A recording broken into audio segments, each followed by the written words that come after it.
I think most of us have this deep longing to be the best wife and the best mother we can be. We know we're not perfect, but that doesn't stop us from wanting to be better. We want to create a peaceful home for our children and our husbands. We want to respond with patience when our toddlers have a meltdown in the grocery store, or when our teenagers talk back, or when our husband comes home in a bad mood after a long day of work. We want to be the wife who speaks kindly, the mom who remains calm, and the woman who reflects Christ in her home. However, we also know that despite all our striving, we still fall short. We lose our temper when we promised ourselves we wouldn't. We snap at our children when we've already told ourselves 100 times that next time we'll stay calm. We speak sharply to our husband when we feel overwhelmed or frustrated. And sometimes we react in ways that don't even make sense to us. And afterwards, we sit there thinking, why did I do that? Why did I say that? Have you ever had those moments? And after a while, we can start feeling frustrated because we're trying so hard to become better, but it feels like we're not making the progress we hope for. Maybe you've been praying about the same thing for years, the same temper, the same insecurity, the same fear, or the same struggle. And if that is where you find yourself today, then I really want to speak to your heart, because the Lord recently spoke to my heart and shifted my perspective on something, and I believe it may encourage you too. Welcome to our Peaceful Heart podcast. I am Julie, a wife and mom who have had my fair share of emotional, overwhelmed moments in my home, feeling anxious, tired, and sometimes just irritable. But once I started seeking God constantly in the overwhelm, I began to experience unshakable peace. And that's what this podcast is about. Learning to surrender our thoughts, our emotions, our overwhelm in everyday moments to God so we can walk in the peace He promises to those who seek Him. So grab something warm to sip on, settle in your favorite spot, and let's lean into Jesus and learn to walk in His peace right in your home, starting from this episode. We all have insecurities. We all have weaknesses. We all have areas where we feel inadequate. And as mothers, when our children come to us and say, "Mom, I can't do this," what is usually our response? We would say something like, "Of course you can do it. I believe in you. Keep trying. Don't give up. If you work hard enough, you'll get there." And I think that's exactly how I encourage my son. If he's struggling with something, my instinct is to motivate him, to remind him to keep trying, to persevere. And while there's certainly a place for encouragement and perseverance, the Lord recently brought something to my attention that completely changed the way I think about overcoming our weaknesses. When God called Moses to go to Egypt and lead his people out of slavery, Moses immediately began expressing his insecurities. Throughout their conversation, Moses raises one concern after the other. You can read it in Exodus 3. He asks God who he should say sent him. He worries that people won't believe him. He fears they will think that he's lying. You can clearly see that Moses feels completely inadequate for the task God is giving him. Then in Exodus 4 verse 10, we read, "Then Moses said to the Lord, 'O my Lord, I am not eloquent, neither before nor since you have spoken to your servant, but I am slow of speech and slow of tongue.'" Moses is essentially saying, "Lord, I can't do this because I have this weakness and this insecurity." Haven't we all said similar things? "Lord, I can't stop worrying. Lord, I can't control my emotions. Lord, I can't speak kindly when I'm hurt." But look at God's response. God doesn't say, Moses, you can do it. Believe in yourself. God doesn't even tell Moses, at least to go and try. Instead, God says, who has made man's mouth? Or who makes the mute, the deaf, the seeing, or the blind? Have not I, the Lord? Now therefore go, and I will be with your mouth and teach you what you shall say. I absolutely love this response because God doesn't point Moses back to Moses. He points Moses to himself. To me, God is essentially saying, Moses, who created your mouth in the first place? Who made you? I did. And I will be with you. I will teach you. God wasn't asking Moses to become confident in Moses, in himself. God was asking Moses to become confident in God. And I think this is where many of us get stuck. When we recognize a weakness in ourselves, our first instinct is often to fix it. We create a plan, we research solutions, we promise ourselves that next time we'll do better. We tell ourselves that we simply need more discipline, more self-control, more effort, or maybe even more determination. Maybe you struggle with patience. So you tell yourself, tomorrow I'll take it a bit slower. Maybe you struggle with anger, so you tell yourself, next time I'll stay calm. Maybe you struggle with speaking respectfully to your husband when you're frustrated, so you tell yourself, I need to be stronger. I need to have more self-control over my frustration. Without even realizing, we look to ourselves to fix ourselves. But that's not what God told Moses to do. God simply reminded Moses who he is, who God is. I made you. I will be with you. Now go. Recently, the Lord brought one of my struggles to my attention. He showed me that I struggled with communication towards a specific person. My first thought was, okay, now I need to overcome this. I started thinking about all the things I needed to do. How could I improve? What book could I read? I kind of started striving in understanding how to be better, how to communicate better. And honestly, for several days, I spiraled because I felt like now that God has shown me this weakness, it was my responsibility to fix it. Even fear gripped me about this thing because I was thinking the only way to overcome communication was to communicate. And immediately I felt fearful of just the thought of communicating.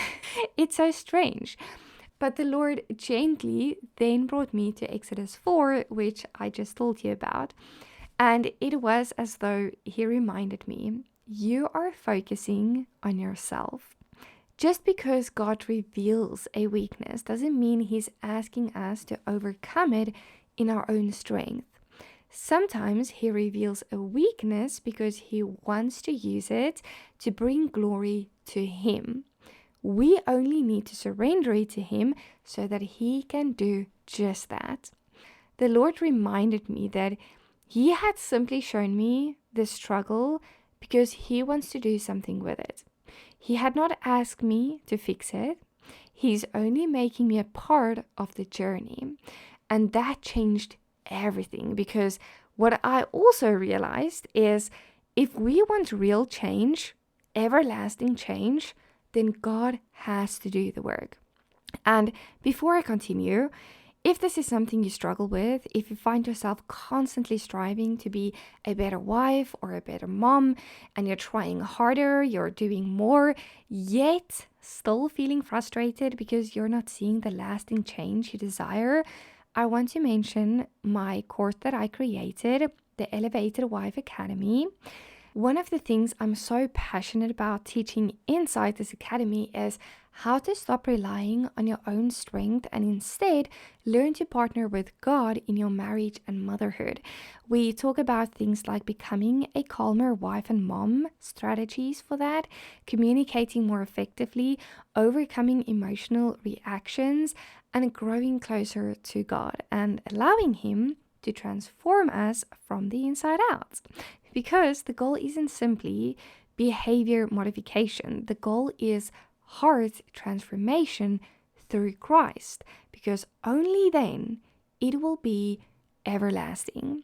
So, if you've been wanting support, biblical guidance, and a practical tool to help you walk this journey with God, then you can find the link to the Academy in the show notes of this episode, or you can go to www.elevatedwife.com. So, I tell wives and mothers on the podcast all the time to pray for their husbands and for the children, because only God can bring lasting transformation. And the same principle applies to us. If we want lasting change in our own hearts, in our own behavior, then we must surrender and pray about our struggles and bring our struggles to God too.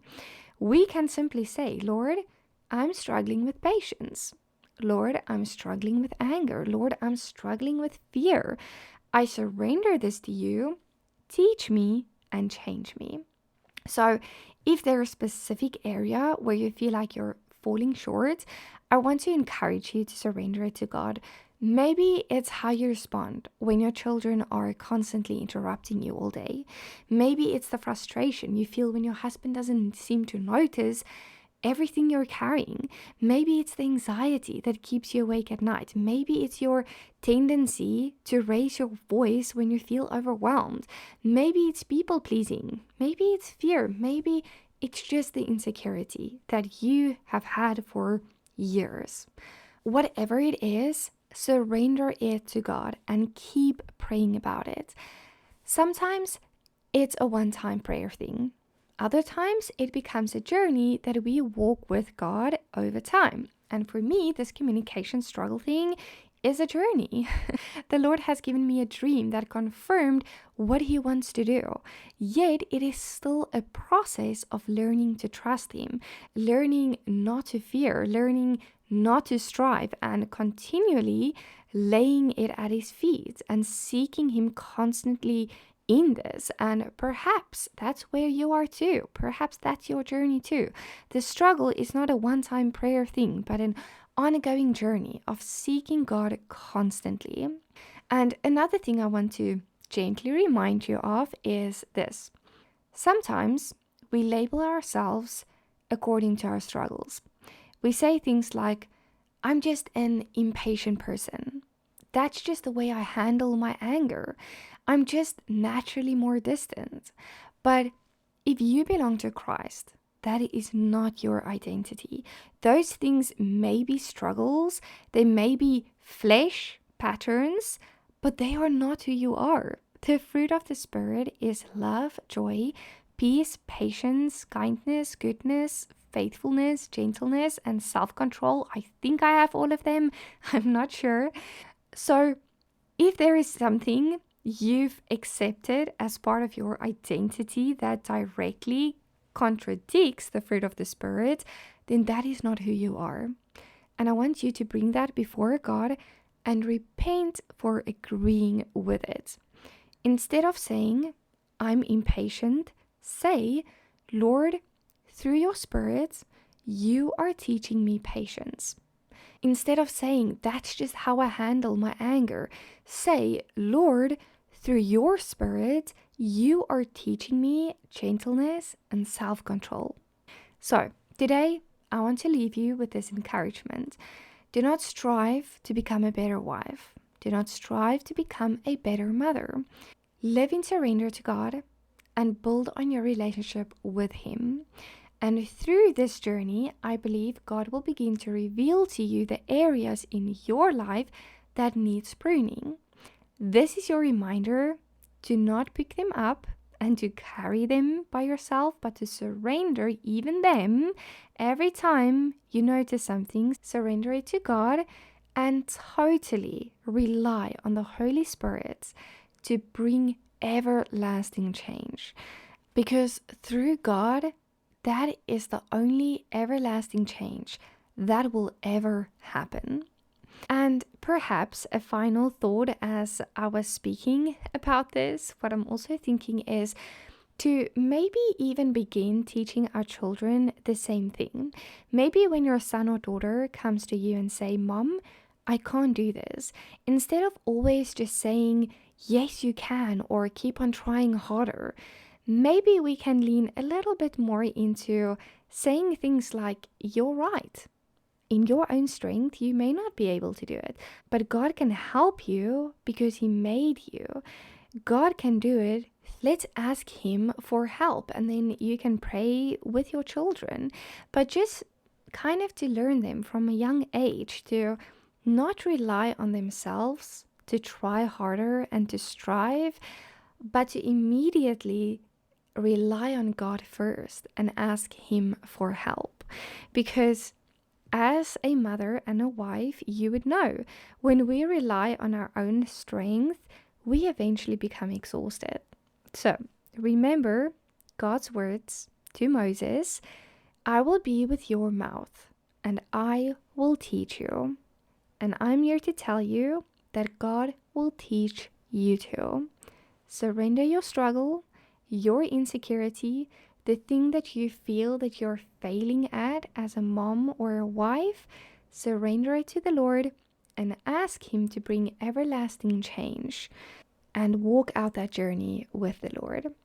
And one last thing before you go, if you're a wife and a mom who feels stuck in the cycle of striving, trying harder, failing, and then feeling discouraged, I want to remind you of my course, the Elevated Wife Academy.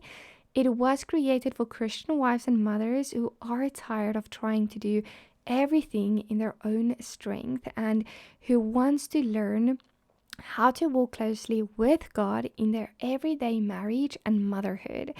Inside, you'll find biblical teaching, practical guidance, and encouragement to help you become the woman God called you to be. If you've been listening to the podcast and thinking, "I want more support, I want to go deeper, I want help applying these things to my life," then I would love to have you join my academy. You can find the link to it in the show notes of this episode, or you can go to www.elevatedwife.com. Thank you so much for spending this time with me today. I truly hope this episode encouraged your heart and pointed you back to Jesus. If this conversation blessed you, I would love for you to share it with another wife or mom who needs this encouragement today. And if you haven't already, I'd love for you to follow the podcast so you don't miss future episodes. And then one last favor, if you don't mind, I want to ask you to leave a review because it truly helps this podcast reach more wives who are feeling overwhelmed and need this kind of encouragement. And it's also the only way for me to get to know you. So please leave that review. And remember, you don't have to carry it all. You just need to learn how to surrender it all. I'll see you in the next episode.